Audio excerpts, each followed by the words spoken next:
what if we could go wherever we wanted without leaving the house? 男性を女性がさせられるもの。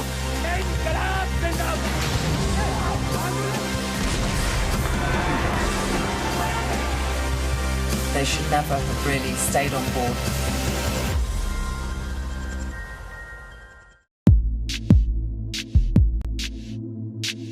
As I live my life, I am increasingly surprised by my strength, my determination, by the power of my beliefs. I find reward in the honesty of my endeavors, proud of what I have achieved, and convinced there is much more I can do.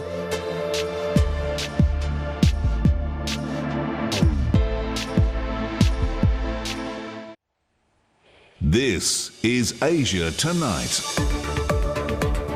Good evening, I'm Dawn Tan. Tonight's top stories. Malaysians could be fined for missing vaccination appointments. As the COVID crisis deepens, a record number of infections has been reported for a third straight day. China tells the United States to stop politicizing COVID-19 after President Joe Biden calls for intelligence reports on the origins of the coronavirus. A social media showdown brewing in India. Twitter says police are intimidating staff for its handling of tweets critical of the government's COVID-19 response. Australia's slow vaccine rollout criticised as Melbourne enters its fourth lockdown of the pandemic. Rising global temperatures are said to be moving closer to a climate change tipping point. The UN believes it could happen within 5 years.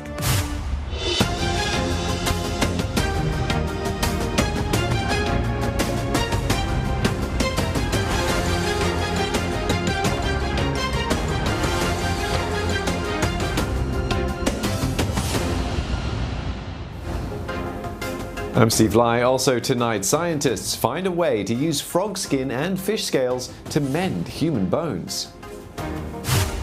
And 10 years after the Fukushima disaster, residents are only now starting to return to their homes at Ground Zero.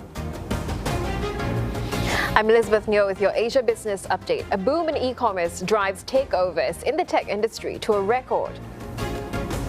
Plus, who's to blame if you've got beef with rising food prices?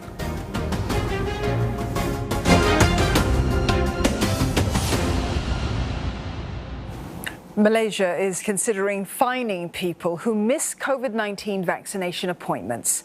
The possibility of a financial penalty comes as the latest coronavirus outbreak gets worse. An increasing number of younger people aged between 20 and 40 are testing positive as infections hit a record high for a third straight day.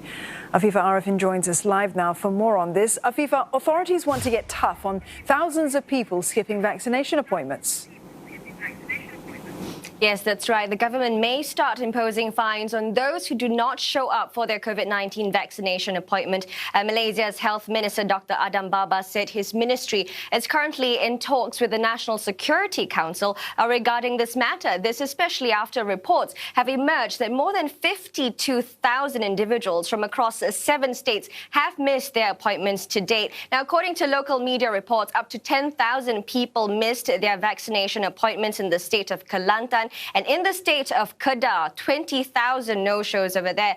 The government has been urged to relook at the way it notifies people about their vaccination appointment dates. Many Malaysians had, taken to social media to say that the notifications, which are usually sent through the national contact tracing at MySejahtera, may not have reached many people, especially the elderly. Now, at this point, we know that Malaysia is really ramping up its vaccination drives amid the soaring numbers of new COVID-19 cases, especially since the recent Hari Raya celebrations. We also know it opened its third public registration for the AstraZeneca vaccine yesterday. That was a bit problematic, and Minister in charge of immunization, Khairi Jamaluddin, said that the AstraZeneca vaccine will be reincorporated into the national COVID-19 immunization program. At the same time, Afifa, states are taking matters into their own hands. That's right. So the southern state of Johor has announced that it will provide more assistance to help its residents combat the pandemic and the economic impacts of it.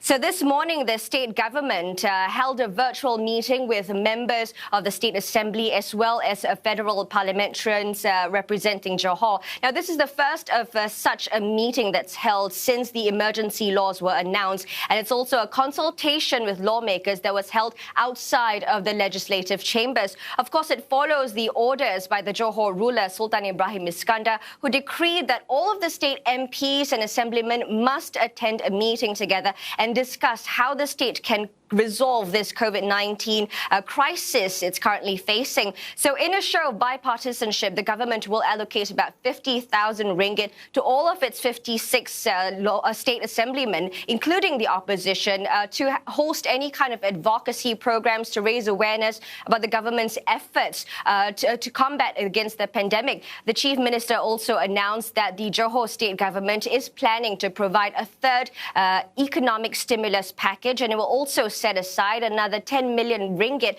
specifically for the distribution of food baskets to the needy in the state. It's also looking at taking, vaccinations into its own hands, approaching the health ministry as well as the science and innovation ministry and other relevant agencies so that it can roll out the administration of vaccines as safely and as quickly as possible. It also said that it's trying to get its own supplies of vaccine, including possibly buying vaccinations from a neighboring Singapore. Afifa, thank you for that update. Afifa Arifin there reporting live from Johor Bahru.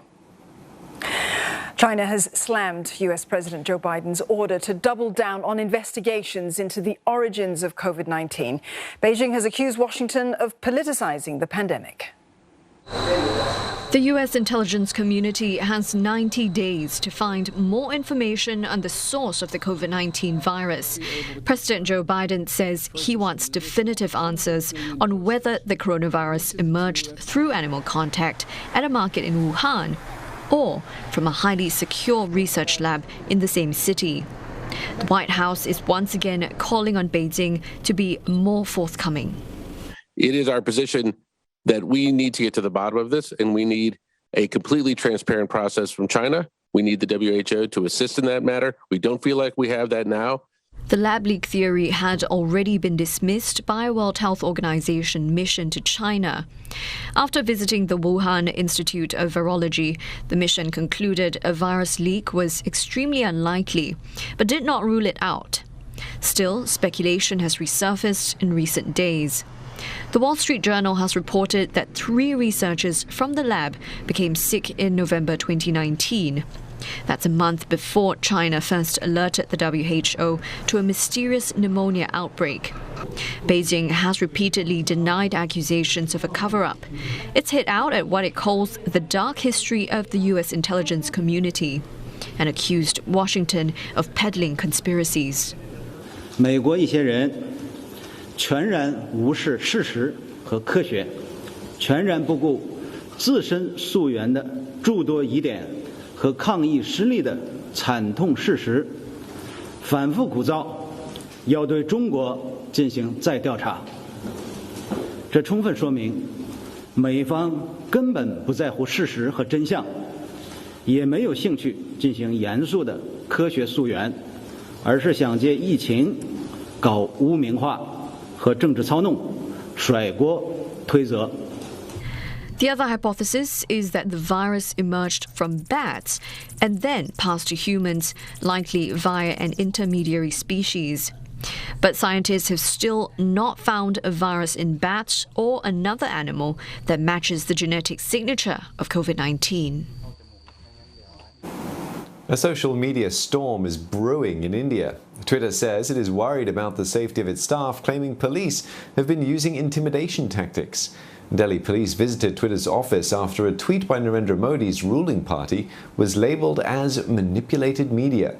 An opposition party had complained the post contained fake news about the government's handling of the pandemic. Now, for more on this, Neha Punia joins us live. And Neha, Twitter joining a growing list of social media giants concerned about operating in India.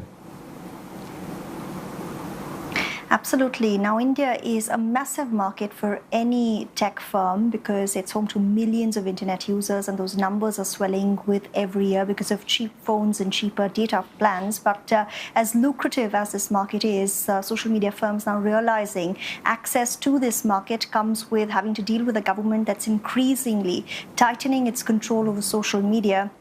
In the past, the government has had similar run-ins with WhatsApp as well as